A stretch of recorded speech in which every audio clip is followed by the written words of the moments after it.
स्वागत है book must YouTube channel पर। आज हम बात करेंगे एक ऐसी किताब की जो हमारे पैसे को समझने का नज़रिया पूरी तरह बदल देती है। किताब का नाम है एडवांस्ड साइकोलॉजी ऑफ मनी, जिसे लिखा है मॉर्गन हाउसल ने। आपने सुना होगा, पैसा कमाना मुश्किल नहीं, उसे संभाल कर रखना सबसे बड़ी कला है। बहुत लोग सोचते हैं कि पैसे की समझ मतलब शेयर मार्केट, स्टॉक्स या बैंकों का ज्ञान, लेकिन सच्चाई ये है, पैसा गणित से नहीं, व्यवहार से चलता है। इस वीडियो में मैं आपको कई कहानियां, उदाहरण और सीखें बताऊंगा जो आपकी सोच और पैसों के साथ रिश्ता बदल देंगी। तो वीडियो को अंत तक ज़रूर देखिए। भाग 1। दो लोगों की कहानी। एक तरफ था रोनाल्ड रीड, एक साधारण आदमी जो पेट्रोल पंप पर काम करता था। दूसरी तरफ था रिचर्ड फ्यूस्कॉन, हार्वर्ड से MBA, बड़ी बड़ी कंपनियों के साथ काम करने वाला। रोनाल्ड की ज़िंदगी सादी थी। वो पुरानी गाड़ी चलाता था, सस्ता खाना खाता था, लेकिन उसने अपनी पूरी ज़िंदगी में लगभग $8 मिलियन की संपत्ति छोड़ी। रिचर्ड के पास सब कुछ था, बड़ी हवेली, लग्जरी कारें, पार्टियां, लेकिन 2008 की मंदी में सब खत्म हो गया। फ़र्क सिर्फ एक चीज़ का था। रोनाल्ड ने धैर्य और सादगी को अपनाया, रिचर्ड ने लालच और दिखावे को। दोनों की कहानी एक सच्चाई बताती है। पैसा कमाना कला नहीं है, पैसा संभालना एक मानसिक खेल है। भाग 2। लक और रिस्क का खेल। मॉर्गन हाउसल कहते हैं, हर सफलता के पीछे थोड़ा भाग्य होता है और हर असफलता के पीछे थोड़ा जोखिम। बिल गेट्स का उदाहरण लो। वो एक ऐसे स्कूल में पढ़े जहां कंप्यूटर था। 1968 में पूरी दुनिया में सिर्फ एक स्कूल में। अगर बिल गेट्स किसी और स्कूल में होते, शायद माइक्रोसॉफ्ट कभी नहीं बनता। वहीं उनका दोस्त केंट एवांस, जो उतना ही प्रतिभाशाली था, एक हादसे में कम उम्र में ही चल बसा। दोनों की ज़िंदगी हमें सिखाती है, कभी भी अपनी सफलता का पूरा श्रेय खुद को मत दो और असफलता के लिए खुद को पूरी तरह दोष मत दो, क्योंकि ज़िंदगी में लक और रिस्क दोनों के साथ जीना पड़ता है। भाग 3। इनफ का मतलब क्या है। आज हर कोई कहता है कि बस थोड़ा और चाहिए, थोड़ा और पैसा, थोड़ा और नाम, थोड़ा और स्टेटस, लेकिन थोड़ा और का कोई अंत नहीं होता। किताब में एक उदाहरण दिया गया है राजत गुप्ता का, जो अरबपति थे लेकिन फिर भी अंदर से बेचैन और असंतुष्ट। उन्होंने इनसाइडर ट्रेडिंग का रास्ता चुना और उनकी साख, इज्जत सब चली गई। मॉर्गन हाउसल कहते हैं, अगर आपको पता नहीं है कि कितना काफ़ी है, तो कभी भी कुछ भी काफ़ी नहीं होगा।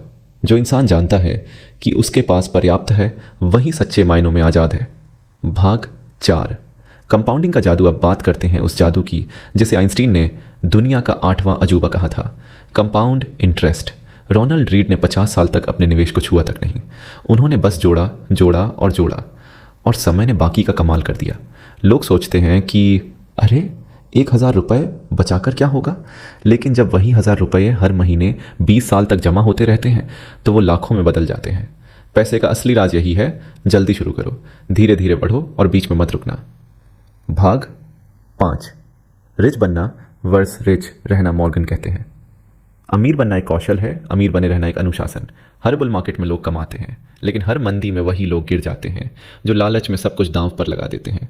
असली अमीर वो है जो जीतने के बाद भी अपनी सीमा जानता है। अगर आप हर जीत के बाद लक्ष्य बदलते रहेंगे तो पैसा आपको कंट्रोल करने लगेगा, आप पैसे को नहीं। भाग 6। फ्रीडम ही सबसे बड़ा इनाम है। किताब का सबसे सुंदर भाग यही है। पैसा सिर्फ चीज़ें खरीदने के लिए नहीं है, पैसा आपको अपने समय और अपनी आज़ादी खरीदने देता है। एक कार वाला आदमी किसी पैदल चलते को देखकर सोचता है, काश मेरे पास उसकी आज़ादी होती, और पैदल चलता आदमी सोचता है, काश मेरे पास उसकी कार होती।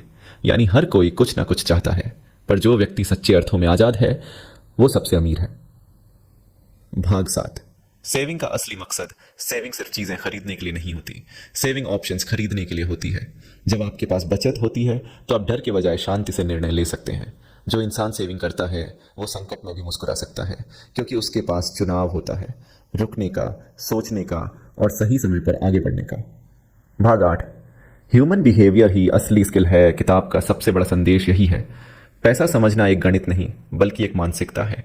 आप कितनी भी किताबें पढ़ लें, अगर अपने इमोशंस पर काबू नहीं तो पैसा टिकेगा नहीं। जो व्यक्ति लालच, डर और दिखावे से ऊपर उठ जाता है वो अपने पैसों का मालिक बन जाता है। समापन दोस्तों, द साइकोलॉजी ऑफ मनी हमें यह सिखाती है, पैसा कमाना आसान है, लेकिन समझदारी से खर्च करना और संभालना असली सफलता है। रोनाल्ड रीड ने दिखाया कि एक साधारण इंसान भी करोड़पति बन सकता है अगर उसके पास सही सोच और धैर्य है। मॉर्गन हाउसल ने हमें याद दिलाया कि फाइनेंशियल सफलता का फॉर्मूला नहीं, व्यवहार ही सब कुछ है। अगर आपको यह वीडियो पसंद आया हो तो बुक मस्ट चैनल को ज़रूर सब्सक्राइब करें, क्योंकि यहाँ हम हर हफ्ते ऐसी किताबें लाते हैं जो ज़िंदगी बदल देती हैं। कमेंट में बताइए अगली कौन सी किताब का सार आप सुनना चाहेंगे। मैं